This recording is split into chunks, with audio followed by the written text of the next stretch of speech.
distances from the flood management dike on the south shore of Green Bay, Alderlook Fave. Do we want to... Actually, that's not how I worded it.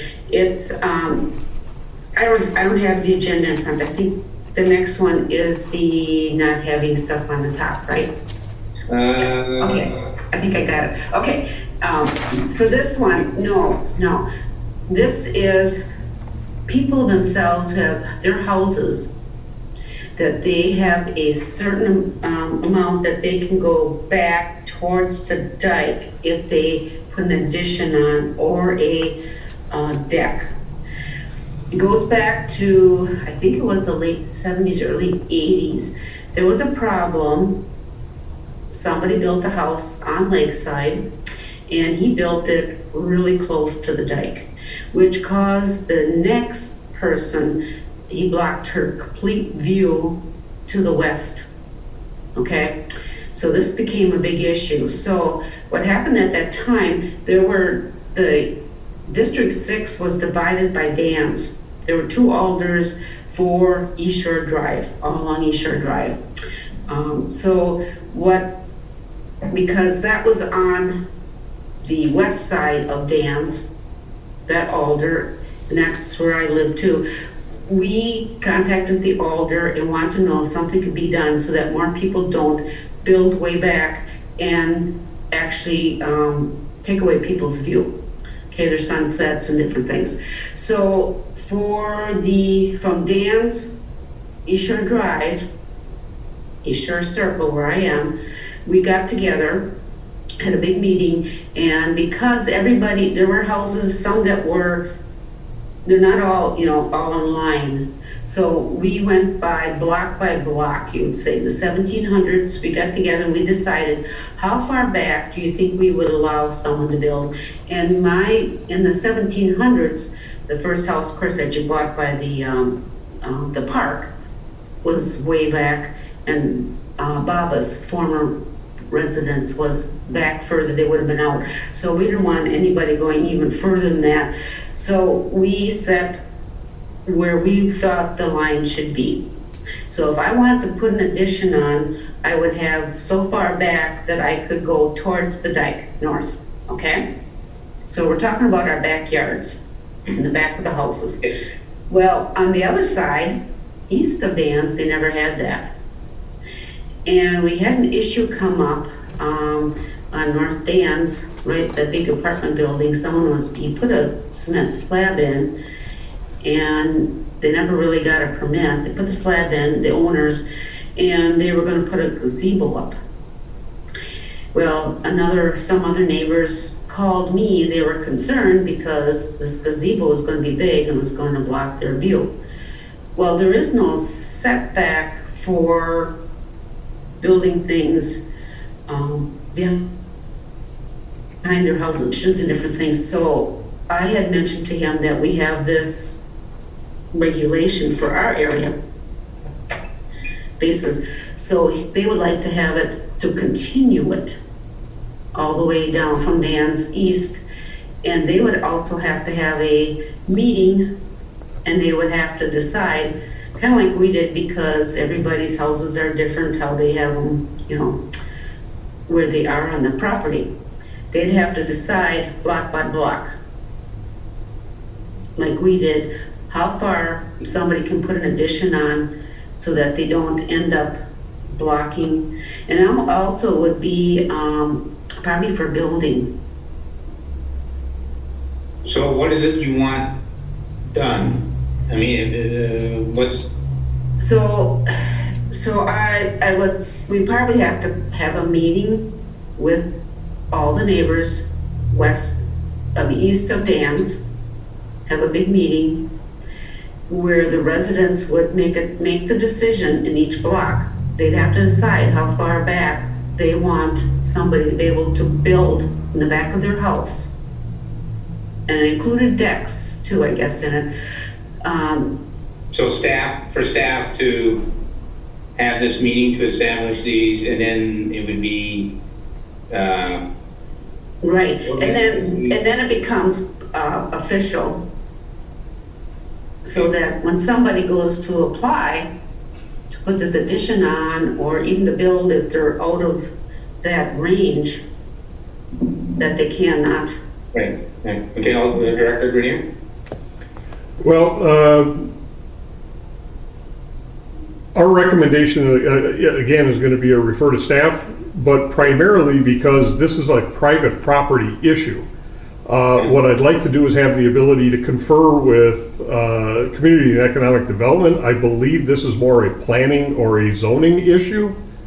And it might be more appropriately handled through the zoning department and then be deferred or referred over to Plan Commission. But we're happy to initiate. Alder submitted the communication that came to this committee. We're happy to get that conversation started. We don't want to delay anything, but so we'd ask that it be referred to staff so we can confer with Sixth Floor and get it to the appropriate party so we can get this moving forward. Okay. I was told this is where I was supposed to send it, so this is where it went. But before, I think it was the alderman actually did the meeting, and we just and I don't know how it was then in the city. I just remember a meeting with the alder, and then we had each block had their meetings and decided. So I'll take a motion to refer to staff. Move to refer to staff. Yeah, second. So a motion by Alder Gerlach to refer to staff, second by Alder Burnett. All in favor? Aye. Aye. Opposed? Okay. All yours, Steve.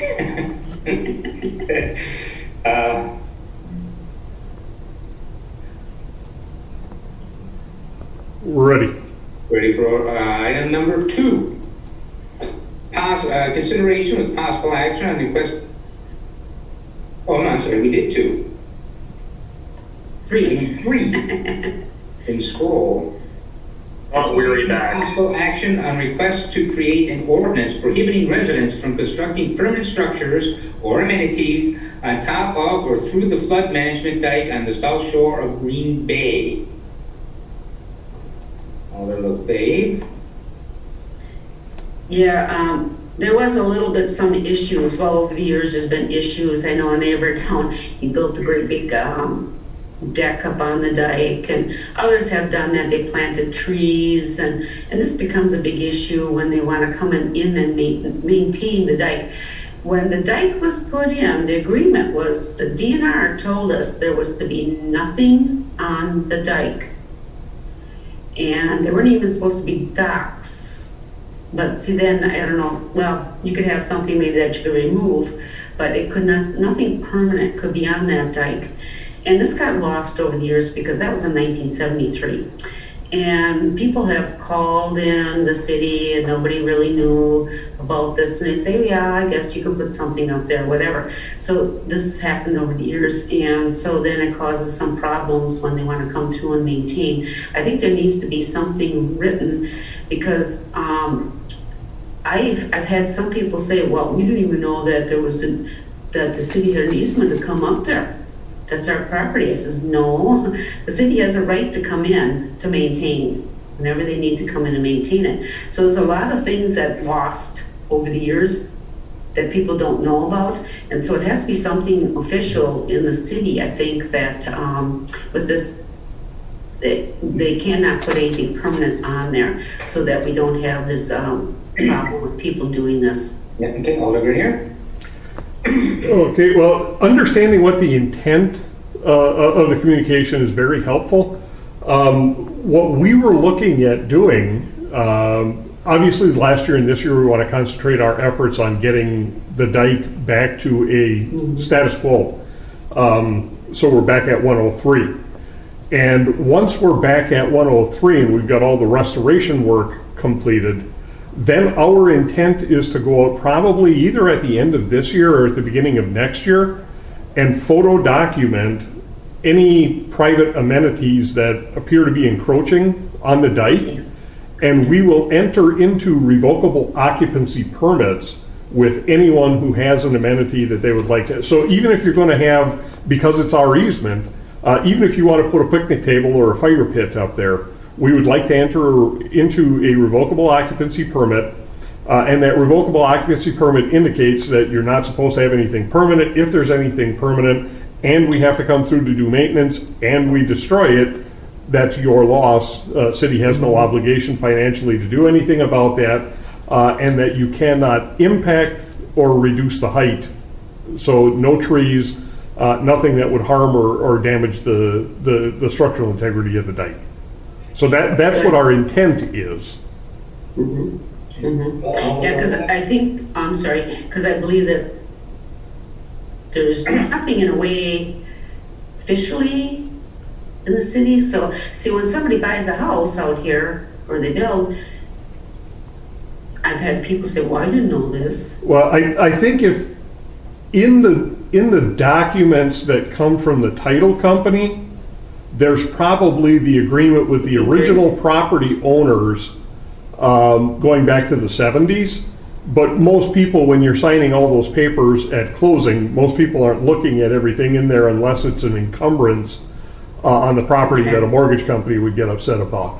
So I'm not surprised that folks say they don't know because they haven't read through that big stack of papers you get at closing. But I'm willing to bet that most of those people actually did get something, but it's kind of hidden.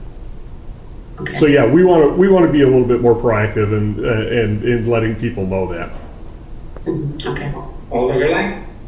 So can I assume that the staff has everything in place that they need to move forward with this? I mean, I remember Mr. Geezy, the employee of the year, talking about easements and rights of way in the past, and it seems to me that it's all in writing. It's all, I don't know that we have to change anything. We just have to allow the staff to go ahead and continue this, right? That's correct. We have a base template for a revocable occupancy permit, and in this case, we would tailor that to be specific to the dike because there's going to be some unique conditions out here that we wouldn't have if you were putting a table and chairs in the public right-of-way.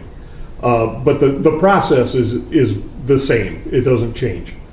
So we would rework that existing ROP to address specific conditions to the dike, and then it would be the same revocable occupancy permit that would be offered to any property owner whose property abuts the dike. Okay. But yes, so we do have that process in place. So we can just receive and place on file then, right? We would be comfortable with that. I just wanted to make sure Alder LaFave is comfortable with that as well. Sure. As long as I know that there is something, and then people will be notified. They all actually have to sign this, right? Yes. The base condition is you cannot put anything on the dike unless you get the permit, and then in order to get the permit, the property owner would have to sign it. Yes. Good. Okay, no, that's all I want. I just wanted to make sure that people out here are clear and aware of what should be. Yeah, because I just don't want a problem, when they want to maintain the dike, if somebody has something that's really in the way. I know years back they went around my neighbor's big deck up there, and that might have been caused a problem down the road because it wasn't done properly. Okay, thank you. Mr. Chair, if I could really quickly. Yes, Ms. Mather. Thank you. I just want to clarify that, because I know Director Grenier is saying that these ROPs are a little bit down the road once the dike is fully restored. The way that easements are at any point, if you put something on top of something that we have an access easement to, at any time we can come in and remove that. You do it at your own risk. So even though I just want to make it clear that, we don't have to wait for them to actually apply for the ROP and be given it. If we need to access the dike, we have the right to do it by virtue of lease that currently exists. So I just wanted to make sure that part of the process was clear as well. Thank you. Motion? Move to receive and place on file. Second? Yep. Motion by Alder Gerlach to receive and place on file, second by Alder Burnett. All in favor? Aye. Aye. Opposed? We are received and placed on file.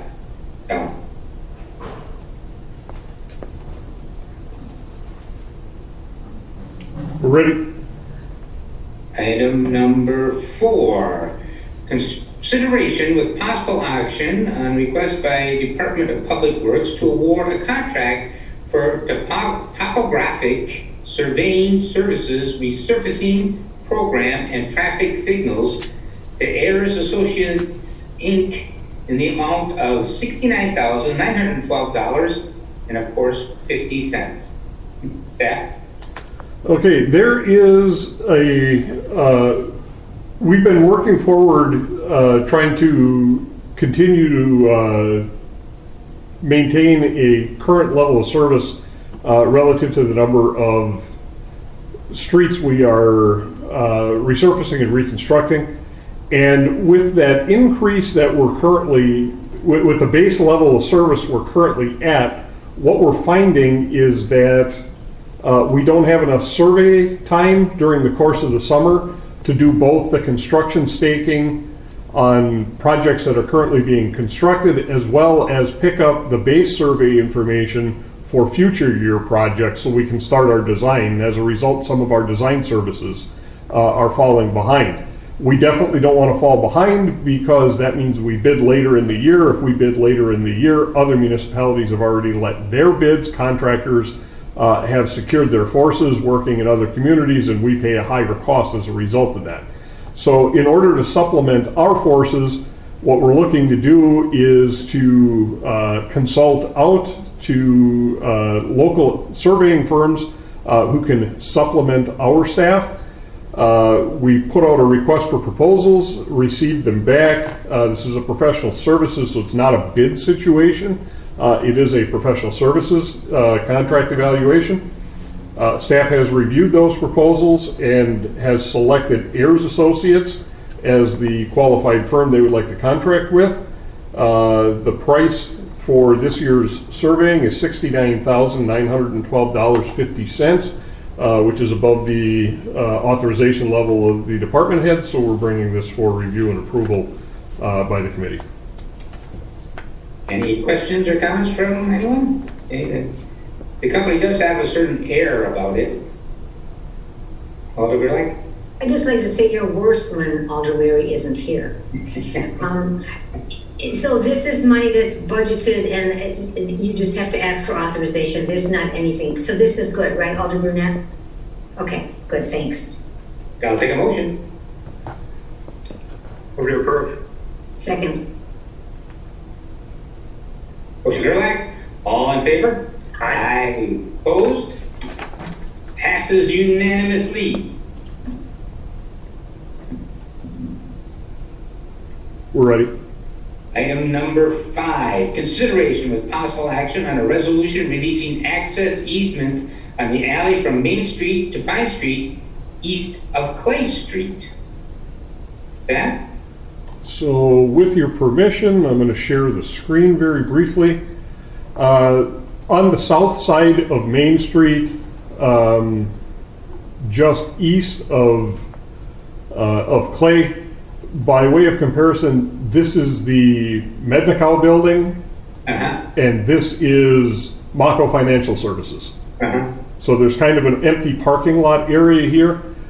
Back many years ago, this alley was vacated, but the city retained an egress easement along that alley that was enjoyed both by Department of Public Works for maintenance purposes and by the police department so that they could quickly get into this parking area in the back.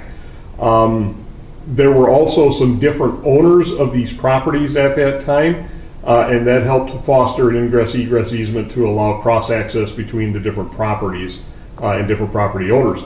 The properties are now under common ownership.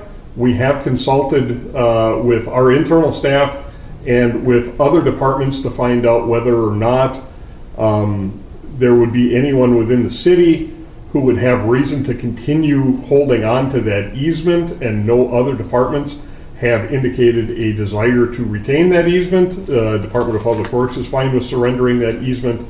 So we've prepared the resolution that we have in the packet tonight vacating that easement. And we'll then turn that property, upon approval by the committee and council, we would then turn that property, release the easement and return all rights to the property owner. This is an easy easement to get rid of. Any questions or comments? I'll take a motion. I'll just say that there's only one comma that has to be removed in this one. I move to approve. I'll second that. Move to approve by Alder Gerlach, seconded by Alder Matt. And I'm very impressed with Director Bernier. You remember that was many cows. How many people do? I drive that street on a pretty regular basis, so. Yeah. Aye. Opposed? Aye. Opposed? That passes unanimously. We can go right away. We're good to go. And Director, should we take these one item at a time? Actually, if you'd like to discuss them as a group, and then we could make a decision if you want to separate them. There's really only difference between item A and the rest, and that's only a minor difference. So I think collectively, to discuss them at least, would be fine. Okay, well then let's, God dang it. My screen's going a little crazy here. Hang on a second. Settle down. Oh my God.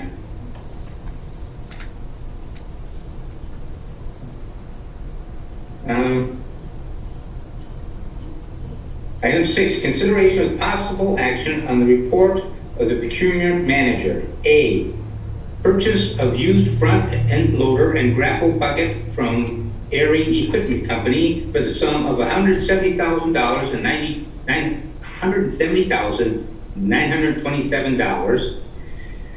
Equipment was a rental unit, and all rent payments are being applied and credited to the city on purchase. Quote attached. B, purchase of 2 tool cats and attachments from Bobcat Plus Inc. for the sum of $206,000 plus purchases made off Sourcewell contract with local discount applied. Pricing verified based on previous bids of similar equipment. Quote attached. C, purchase of dump body wing plow for tandem axle trucks from Monroe Equipment for the sum of $119,940. Purchase made from the Sourcewell contract with local discount applied. Monroe Equipment has been only vendor able to meet spec in past. Quote attached. D, purchase of a loader wing plow from Monroe Equipment for the sum of $47,590,000. Purchase made from Sourcewell contract with local discount applied. Monroe Equipment has been only vendor able to meet spec past. Quote attached. E, purchase a 2 V-Box spreaders from Monroe Equipment for the sum of $46,428. Purchase made from Sourcewell contract with local discount applied. Monroe Equipment has been only vendor to apply to meet spec and pass. Quote attached. And last but not least, F, purchase of a tandem and truck chassis from Packer City International for the sum of $97,719,000. Purchase made from the Sourcewell contract with local discount applied. Pricing aligns with previous bid plus steel surcharge added. Quote attached. Does anyone have anything they care to ask or comment on? Hang on, I just got it on my screen. There we go. Alder Burnett? No, I was just seeing okay. And so this is, again, money that is in the budget, but it's just in excess of what they can do without permission. Well, right? it's not budget. This is actually our bonded equipment. When we went through the bond request recently, this is our equipment replacement program for the year. Again, the only difference that I really wanted to call out was item A. We had under our rental equipment last year, under last year's budget, and starting into this year's budget, we have a line item within the budget for rental equipment, and we were renting this front end loader with a grapple bucket from Airing. They have applied 100% our rent payments towards the purchase of that piece of equipment.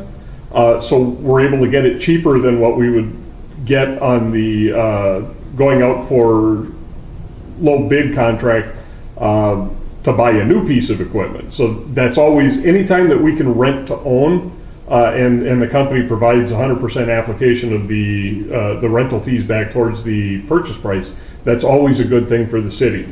Then with items B, C, D, E, and F,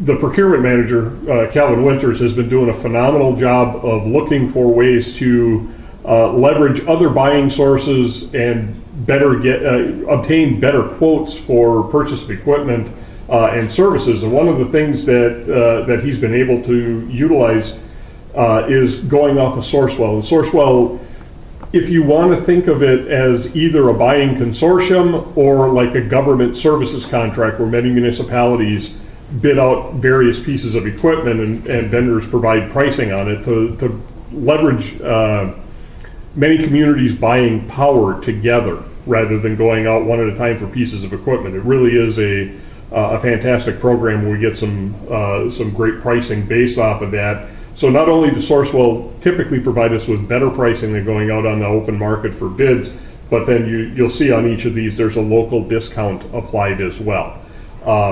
So these are fantastic prices, and it's a great program for us to utilize. And Procurement Manager Winters has done that for each of these other pieces. So the toolkits and attachments, that's the sidewalk units that you see mowing grass in the summer and plowing sidewalks and small areas in the winter. The dump body wing and plow, that's a dump truck that also has the front plow and the side wing on it. The loader wing plow, that is a front end loader that has a bucket in the summer, and then we change the bucket out for a plow and a wing for winter operations. The V-box spreaders, the two V-box spreaders are what we utilize for salt or sand, and those fit in the back of the dump truck. And then the tandem axle truck chassis from Packer City International, I'm pretty sure that that's going to be a garbage truck when it grows up. So you don't order a garbage truck. What you do is you buy a chassis, which is essentially the cab and the frame, and then we contract with a vendor to put the body and the tipping arm on it. So a garbage truck, unlike a dump truck, you actually buy in two pieces. So here we're getting the chassis, and then you'll probably be seeing in a subsequent meeting a request for fabrication of the dump or of the tipper body. But in all cases, this is the recommendation of the purchasing agent is to recommend award to the low responsive, but rather than going out for bids, somebody's already taken care of the bids on a global scale or on a statewide scale earlier in the year. But these are being competitively bid out, and the product, or it's being vetted. It's just not being vetted on an individual basis. It's larger than that. Okay. Motion to award? So, Motion by Alder Gerlach to award, and seconded by Alder Burnett. All in favor? aye. Aye. Opposed? Those are awarded.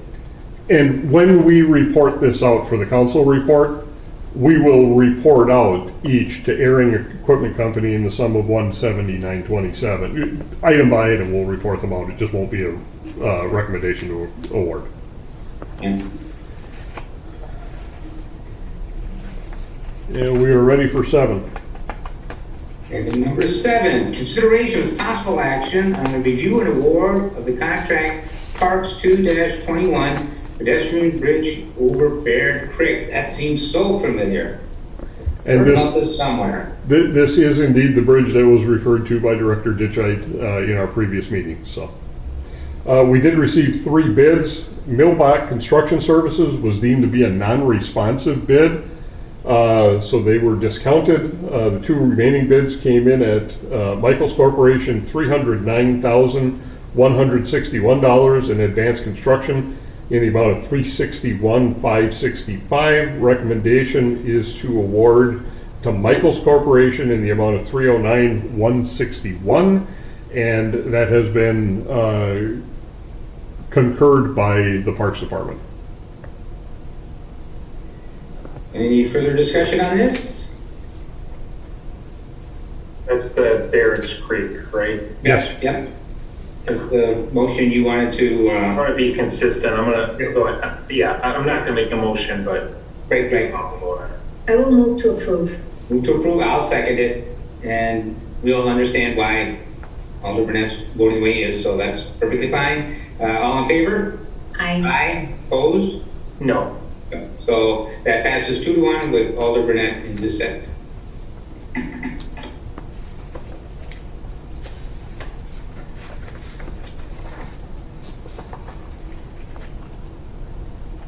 Okay, we are ready for the next item.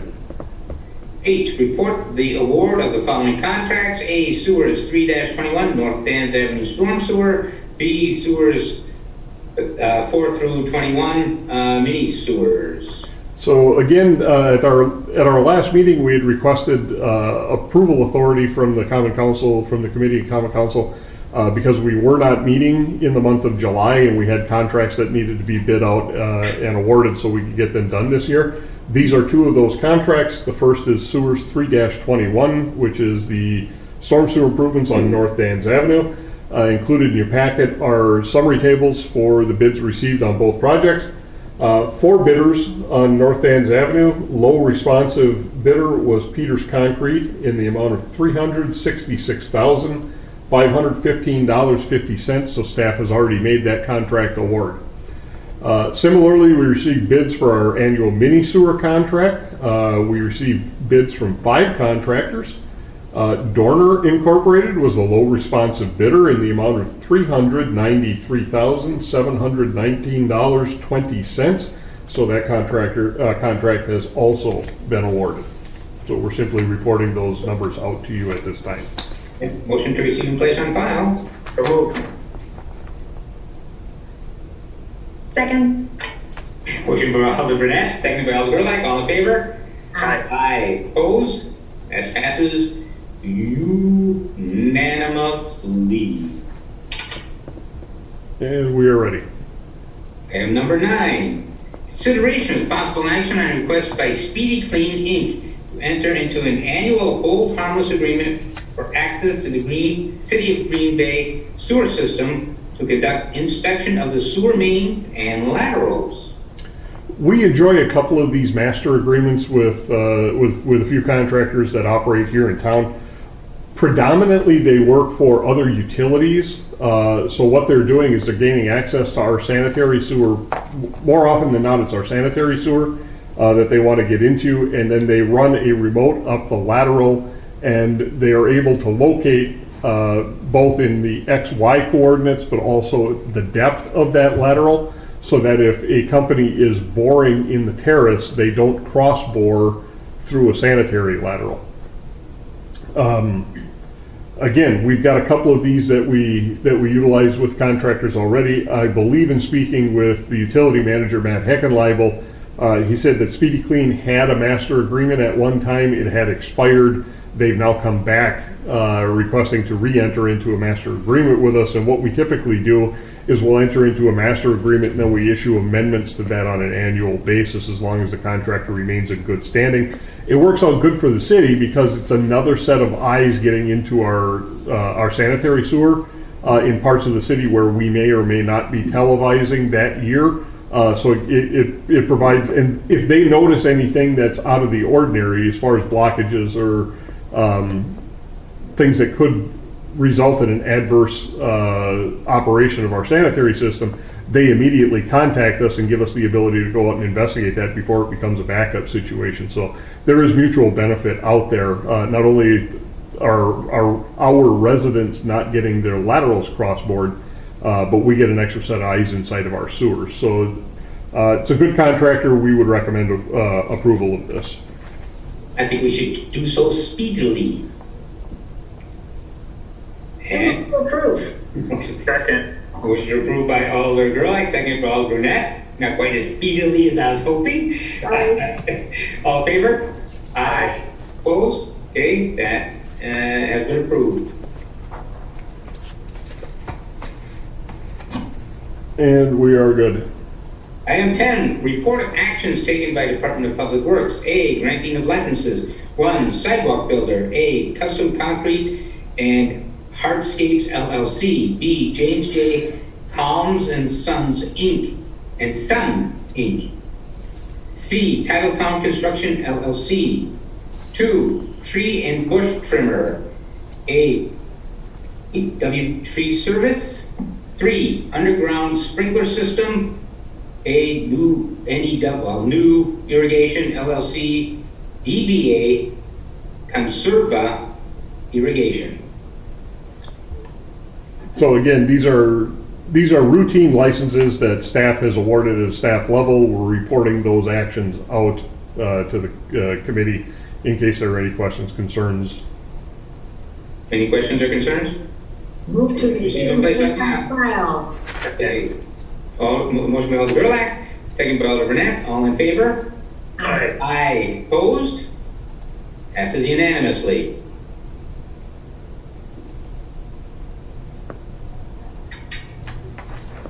Okay, we're ready for informational. Director's report. You're up, Alder Director Grenier. Okay, just a few items for you tonight. Wanted to make you aware that there has been some ongoing discussion both through the governor's budget process and then Representative Shelton is attempting to introduce some legislation to provide some funding for the hydraulic repairs for the Nitschke Bridge. Staff has engaged a design consultant to evaluate that bridge, come up with the recommended repairs, and help us scope that out. The responding firm that we have selected quoted us a price of just over $19,000. That is below the threshold required to bring it for council action, so that could be handled administratively at the department level. So we are awarding that contract. We just want to make sure that you're all aware of it, that we are putting an approximately $19,000 contract out there to get the hydraulic system design completed, so that and that design's not going to go bad if it sits on the shelf. Okay, so whether or not there's state money that comes in to help assist with that, or ultimately if the Common Council elects to put bonded money out there to complete those repairs, we want to have those the design completed and a biddable set of documents ready at a moment's notice. So that's what we're doing here. Just wanted to give everyone some assurances. Jim and I keep turning around and keeping an eye on the window. We've been monitoring the weather situation all day. We do have staff prepped, pre-staged and ready to deploy if necessary. But at my last review of radar prediction that occurred just before this meeting, it looks like the worst of the storms have continued further east before dropping to the south. So it looks like they may miss us and get northern lower Michigan instead. So too bad for the folks in Muskegon, but it makes me happy. Wanted to just give you, I was looking through, my staff provides me with what we refer to as a 515 report. And that 515 should be, it takes no more than 5 minutes to read and no more than 15 minutes to prepare. So it's a weekly summary of issues of what various divisions have been up to. And I was looking through the 515s over the past couple of days and just wanted to give you some fun facts that we noticed. To date, the street section has patched over 11,500 potholes in the city of Green Bay and placed over 175,000 pounds of joint seal and mastic in an effort to continue with routine maintenance to help our roads last longer. So far this year, we've tagged 623 properties for long grass. We've actually had to go back and cut and invoice 132 of those. And we are currently, I was talking to Jennifer McCartney, who's the construction inspection manager, in response to some inquiries or requests for information that have come forward, both from the alders and from residents, as part of our routine inspection sidewalk program that started last year. We are currently working on an expanded series of educational materials. So there will be a different handout that goes out to the folks in the routine inspection program this year for next year's program. Then next year, when they get, when the orders come through and the resolution is passed by common council, they'll have a different handout that'll come to them. So each one explains things a little bit differently based on where you are in the process. What we're hoping to do with the expanded educational materials we're preparing now is provide photographs of examples of different types of sidewalk defects that we're marking out, because and Alder Gerlach's heard this this discussion with, because I've accompanied her to meet with some residents. Just because a sidewalk has an X on it doesn't mean it has to come out and be replaced. A lot of times there are lower cost repair options that a property owner can implement themselves and eliminate that sidewalk from the program in the subsequent year. So what we're doing is we're preparing a different set of educational materials that we can hand off to these property owners, again, that show an example of this is maybe why your sidewalk was marked, and if so, here's a low-cost repair option that you can do yourself. Once you complete that, send us an email with pictures. We'll come out, verify that the work was done, and we'll eliminate the sidewalk from further notice. So just wanted to make you aware that we are listening. We are hearing the concerns that you folks are bringing to us, and we are preparing that new piece of educational material that we will get out as soon as it's ready. Excellent. Thank you very much. Now, Alder Burnett and Alder LaFave. Yeah, Director Grenier, thanks for that report. It's good to know, and thanks for the update on the bridge, well, one of the bridges. There were 3 issues I think I referred to you or your staff, 2 from the committee here, which I don't know if we probably shouldn't talk about them because they're not noticed, but one would be an update on the Fern Parkwood. I think last time we referred it back to staff to see if there was something we could do. Okay, I'll go back and we'll go back and take a look for that one. Yeah, that's fine, and you can contact me after the meeting. The Sure. other would be the leaf situation. We're gonna possibly have some constituents reach out to Public Works to see if there's a case-by-case exception. So just an update on that if anybody did reach out to Public Works. We have not heard from anyone. Okay. Yeah, that's good to know. That takes one off my radar. The other would be you're going to look into a sound barrier along 54. And that I've got in with the traffic engineer right now. We're not ready to report that one back. That's fine. Okay, just as long as you remember those 3. Yep. That's good. Thank you. That's I'm it. going to get raked over the leaves tonight. Well done, LaFave. I just wanted to mention that I want to compliment the department on their potholes. I will say the new mix really holds, because I go up Webster Street, and I'll tell you, there were so many potholes that I was reporting earlier, and then when they filled them in, I mean, still it's a tiny bit rough, but it is an improvement than hitting those potholes. It has really lasted. That's, my gosh, that's, I don't know how many, when did I report that? I think it was last year. It's holding up. It's really, I want everybody to know that this is really working. It's holding up. But I will make a comment. Alders, if you're driving around, especially now we're driving a little more, please report these potholes. I report a lot of potholes, not just my district, all over the city. Wherever I drive, I know potholes. So You just gotta come by District 12 and drive through my district, and you know a little bit. you're up so far. I both drive out in yours. I apologize. Yeah, big district. I was going to say, out of the 11,500, 11,322 have been personally reported by Alder LaFave. I call it all the time. Anything else?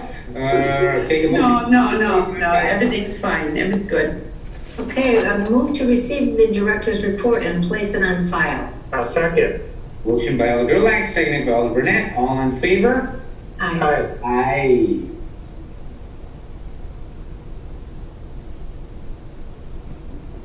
We're good. Okay, and then our next meeting, August 11th, 2021. I'll take a motion to adjourn. I'll make that motion. Second. Motion by Alder Burnett to adjourn, seconded by Alder Gerlach. All in favor? Aye. Aye. Thank you, Steve. Great Thank job. you.